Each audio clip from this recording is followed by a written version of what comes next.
നമസ്കാരം.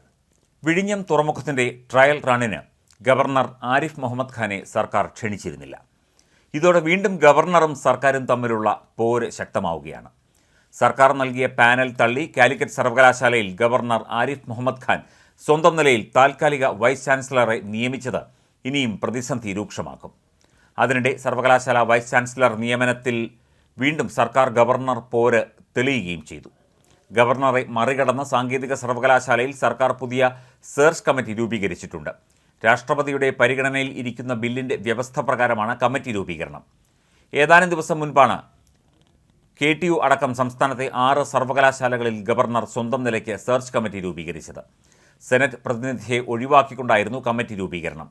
ഈ നീക്കത്തിന് ഒരു തിരിച്ചടി എന്നോണമാണ് സാങ്കേതിക സർവകലാശാലയിൽ സർക്കാർ പുതിയ സെർച്ച് കമ്മിറ്റി രൂപീകരിച്ചത്. ഗവർണർ ഒപ്പിടാതെ രാഷ്ട്രപതിക്ക് അയച്ച സർവകലാശാല ബില്ലിലെ വ്യവസ്ഥകൾ പ്രകാരമാണ് പുതിയ കമ്മിറ്റി. കമ്മിറ്റിയിൽ 5 അംഗങ്ങളെ ഉൾപ്പെടുത്തിയിരിക്കുന്നു.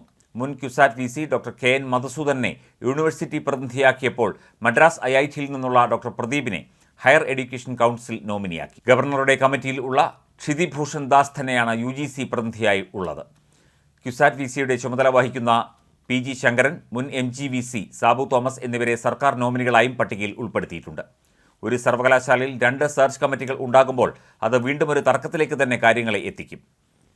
ഗവർണറുടെ കമ്മിറ്റികൾക്കെതിരെ നിയമപരമായി നീങ്ങുന്ന സർക്കാർ മറ്റ് സർവകലാശാലകളുടെ കാര്യത്തിലും ഇതേ നിലപാട് സ്വീകരിക്കാൻ തന്നെയാണ് സാധ്യത. ഇതിനൊപ്പമാണ് കാലിക്കറ്റ് സർവകലാശാലയിലെ താൽക്കാലിക VC നിയമന വിവാദവും ഉണ്ടാകുന്നത്. സർവകലാശാലയിലെ മുൻ സയൻസ് വിഭാഗം ഡീനും കെമിസ്ട്രി വിഭാഗം പ്രൊഫസറുമായ ഡോക്ടർ P രവീന്ദ്രനാണ് VCയുടെ ചുമതല. നിലവിലെ VC ഡോക്ടർ MK ജയരാജ് വിരമിക്കുന്ന പശ്ചാത്തലത്തിലാണ് ഗവർണറുടെ നിയമനം. ഗവർണറുടെ ഈ നടപടിയെ ഗൗരവത്തോടെയാണ് സർക്കാർ കാണുന്നത്. മറ്റ് സർവകലാശാലകളിലെ VC നിയമനങ്ങൾക്ക് രാജ്ഭവൻ സ്വന്തം നിലയിൽ നീക്കവും തുടങ്ങിയിട്ടുണ്ട്. ഇതിനെ പ്രതിരോധിക്കാൻ നടപടികൾ സർക്കാർ എടുക്കും. വിഴിഞ്ഞത്ത് സർക്കാരിനെ പരിഹസിക്കുന്ന നിലപാടാണ് ഗവർണർ സ്വീകരിച്ചത്. VCയുടെ ചുമതല നൽകാൻ മന്ത്രി R ബിന്ദു 3 പേർ ഉൾപ്പെട്ട പാനൽ സമർപ്പിച്ചിരുന്നു. കാലിക്കറ്റിലെ ഫിസിക്സ് പ്രൊഫസർ ഡോക്ടർ പ്രദ്യുമ്നൻ, കേരളയിലെ Hindi professor doctor Jayachandran, English professor doctor Meena Pillai എന്നിവരാണ് ഈ പാനലിലുണ്ടായിരുന്നവർ. ഇത് തള്ളിയാണ് ഡോക്ടർ രവീന്ദ്രനെ നിയമിക്കാനുള്ള ഗവർണറുടെ തീരുമാനം. മുൻപും സമാന സംഭവങ്ങൾ ഉണ്ടായിട്ടുണ്ട്.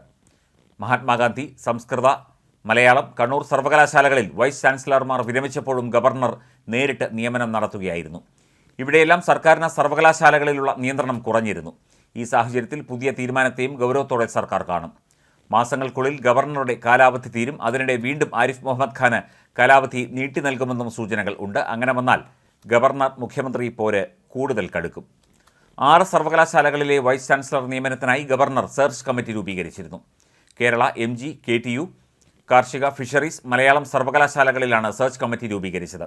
സ്വന്തം നിലയ്ക്ക് VC നിയമനത്തിനാണ് സെർച്ച് കമ്മിറ്റി ഗവർണർ രൂപീകരിച്ചത്. കമ്മിറ്റിയിൽ ചാൻസലറുടെയും UGCയുടെയും നോമിനികളെ ഉൾപ്പെടുത്തി രാജ്ഭവൻ വിജ്ഞാപനം ഇറക്കുകയും ചെയ്തു.